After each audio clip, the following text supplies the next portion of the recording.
work at 8:30 in the morning. But I love my boys. Would do it for them.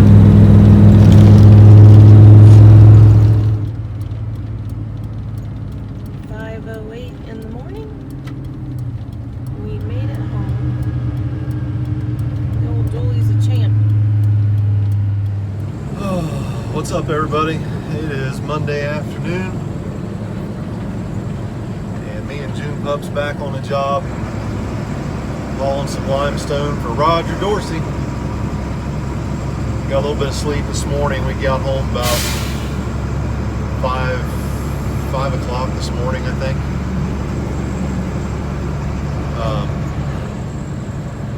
We just basically jumped out of the trucks and went straight to bed. Pretty tired, but got a little bit of rest. Vicky had to get up this morning. She had to be clocked in at work at like 8:30. She works from home. She does medical transcription and medical coding for the emergency room at a local hospital. But anyway, hard to shift gears and do all this. Me and June Pup's out here working. Hauling a little bit of gravel for Roger Dorsey. I don't know what he's got going on. I haven't been there yet. He said he's going to need a few loads, but I'm not sure. I haven't seen this job site yet, so Roger gets me into some wild things sometimes. It's hard to tell what the heck he's up to, but what are we doing, Roger Dorsey? We're filling this garage up with number 2s and pouring concrete in. I had a wooden floor in it. Holy shit. Roger Dodger, that's going to take a bit of gravel, son. I'm figuring probably 6-7 tons. What do you think, Roy? I think about 80 tons. What do you think, June Pup? Huh? What do you think, baby? How many loads of gravel? Did you take that dog with you? Yeah, she goes everywhere with me. Hell, she gets mad as hell if she don't get to go, don't you, baby? Yeah, Ernie just come back from Kansas. Well, hauled some stone for Roger. We're done with that for today. We're back to the shop now. Busy day, pretty tired. Hauled 4 or 5 loads of stone for Roger this afternoon. Now we're back to shop. Junior's truck's still sitting on the trailer behind the Suburban. Need to get that unloaded. And it looks like Tommy's been here. He's got his truck unloaded out of the trailer. I passed him on my way home.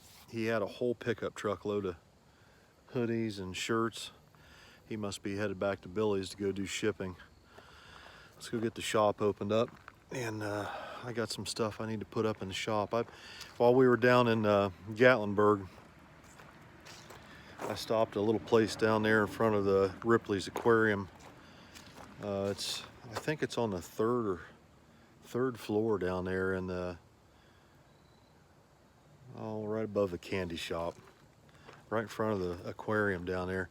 This guy's up here on the 3rd floor. If you guys get a chance to go down to Gatlinburg, you got to stop and see this guy. He's got some incredible stuff in there. It's old antique signs and gas pumps and neon clocks and all kinds of good stuff. But, I couldn't hardly get out of there. I love that stuff. I've been wanting to decorate the inside of the garage up a little bit.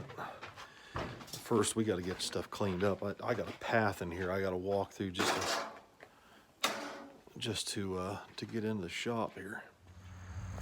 Let's go get my goodies out of the Suburban. The stuff I bought down there at this little shop is really cool. You gotta be shitting me.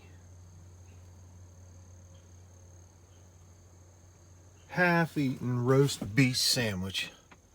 Left laying on the console. Cups. What the hell is that? Naked strawberry banana. Cheese and crackers. If her mother saw that, she'd be livid. Yeah, I gotta get this shit cleaned up first. Oh. Well, what do you have to say for yourself? Well, I was gonna stop by and clean out the Suburban for Vicky, but you beat me to it. What was in there? A sandwich. half-eaten roast beast sandwich. Saving it for later. Scrappy Doo! Hi, Pumpkin! Hi, Scrappers! There's a bunch of stuff I left in here. Did you have fun? Yeah. Had a good time? I slept all the way back, but yeah. I wish I did. So here's my treasure trove. Some stuff I bought down in Gatlinburg at that shop. Like I was saying, it's right above there's a candy shop right on the corner, right in front of Ripley's Aquarium. And it's like I don't know what you call it. They got a whole bunch of shops in there. There's like a escalator that takes you up 3 or 4 stories high. And they're just full of shops. Well, they pulled a pretty neat trick. Their trick was my wife needed to use the restroom. So we went in, the candy suckered us in.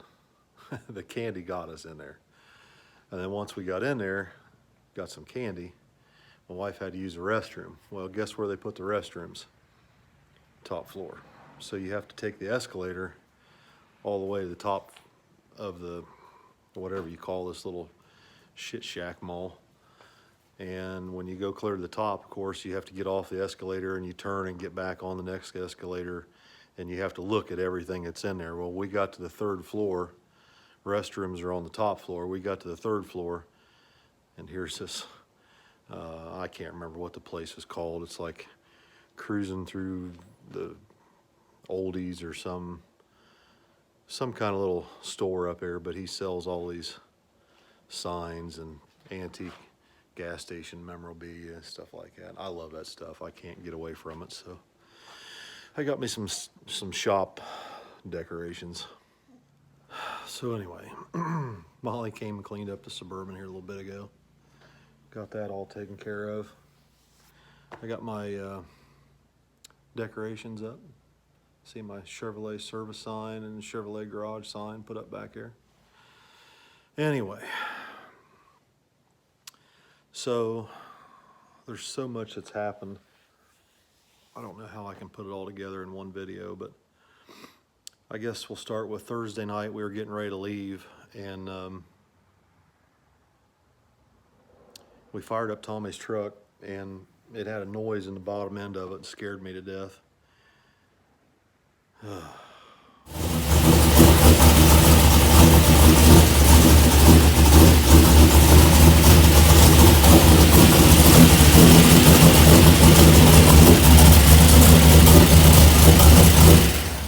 It's fixed. Shouldn't I have put it in drive, check that? No, I can already tell it's fixed. It's not rattling. So explain to me what we just did. Dad thought it was hurt or something, and usually when that happens, it's usually just a flex plate bolt or a converter bolt. Luckily, it was a couple converter bolts were loose, so we ran it up on the lift, and I could hear it was definitely up in that area, converter flex plate area. So we tightened up a couple converter bolts, and the noise went away. So Usually when we hear those noises, it's either converter bolts or we rarely ever have a bottom end issue in our engines. It's usually top end stuff. So or it's hitting the exhaust is hitting the frame over there. So anyway, we got that patched up. Luckily, that was an easy fix. And we loaded everything up, and we headed down to Newport, Tennessee. We got down there. Let's see, we left here at like 10 o'clock in the morning, Friday morning. And we got down there Friday evening around 6 or 7. Had a really good time. Unfortunately, Billy's truck, we unloaded it and stuck it in Run What You Brung, and broke the converter or the transmission, something, we don't know. We haven't even unloaded it yet. But something happened in the burnout and broke the converter or something. So Billy's truck's out for the weekend. So he takes it back and shuts it off in the pits, and Tommy runs his truck in street legal Friday night, loses first round, spun. And it was really the first time we've tried to run the truck with the weight bar in the back on a no prep track. We've run it on the street, but we haven't run it on the track yet with the weight bar in it. And I noticed something peculiar. It left, initially hooked, and then started to spin. And I could watch the back of the truck just bounce real bad all the way down the track. It bounced like a basketball. And I've never seen the truck do that. Now, I know that English Mountain's a little rough, but it's not that rough. You know, Billy's gone deep into the fives down there, mid fives down there, even as rough as it was like a year or two ago. So I knew that Tommy's truck should be capable of going into the fives. And when he got back, he's like, Dad, there's something wrong. The drag, he said, I only went 650 to 110 and I was spinning all the way down the track. So we got underneath the truck and looked at it, and the first time we've ever really looked at it close, the rear shocks only had like 1.5 inches of travel downward. And with the weight bar in it, leaving on the trans brake and hitting it with nitrous, it bottomed the shocks out, and it literally just bounced like a basketball all the way down the track.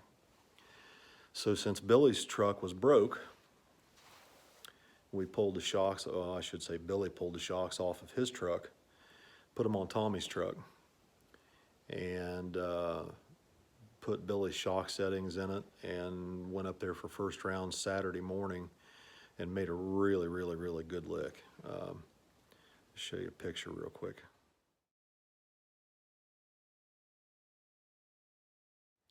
So unfortunately, I don't have any video to pass, and the kids are at home working on shipping and editing video right now, and I'm not going to bother them. They're busy. It's Monday night. So needless to say, when we put Billy's Viking rear shocks on Tommy's truck, it made a huge difference, an incredible difference. Like one of the fastest 60-foots that truck's ever made, and it was not on the best surface or in the best conditions. So we're really, really happy with that. We need to get the front shocks replaced, and we have sent a message out to Viking Performance Incorporated. They actually sponsor Billy's truck, and we've ordered front and rear shocks for Tommy's truck. So we'll have dual adjustable Viking shocks coming for it very soon, probably within the next week or so, I would say. And if we get time, we'll probably do a little bit of a video on that with chassis and shock tuning and things of that nature, and show what kind of improvements we make with dialing shocks in properly.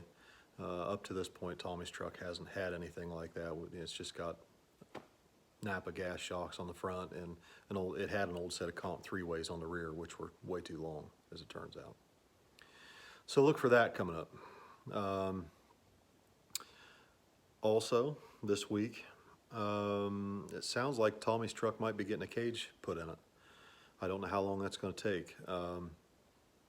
Billy's friend in Zanesville that does all his fab work for him messaged him last week and said, hey, let's get a cage put in Tommy's truck. And we've known that it needs it, obviously, but it takes time for him to get his schedule cleared and get the shop cleaned out. And sounds like AJ Luckett has got room in the shop down there, so that's coming up this week, possibly. We got to get Billy's truck in the garage. We got to get the transmission pulled out, find out what happened to it, check the converter and check the pump.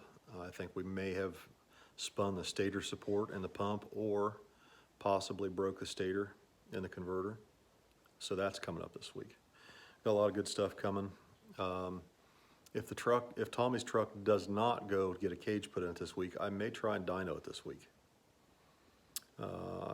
We'd like to get it into CIA Performance. I got to call Jeff Green and Erica and see if they've got time this week. If they do, I might take it in there if it doesn't get a cage put in. So there's a lot of things up in the air right now.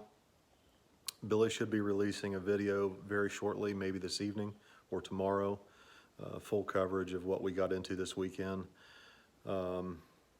Eric Mann's won down there. We were helping him at English Mountain, and he ended up winning small tire after Tommy went out second round, so congratulations to him. And we've got full coverage of that coming up. So this is going to be a short video tonight, just trying to get everything back on track and get settled from our trip to Tennessee. But I want to say thank you to everybody who stopped to see us down at English Mountain this weekend. Man, it was just some incredible people that stopped to see us and shared some stories, shared some feelings about the channels and our family. A lot of love and support in Tennessee for us, and we couldn't be more thankful. I met a lot of really nice people down there. More on that later this week. But this is the old man. I'm out for tonight, guys. It's Monday night. Hope everybody has a nice evening. See you tomorrow.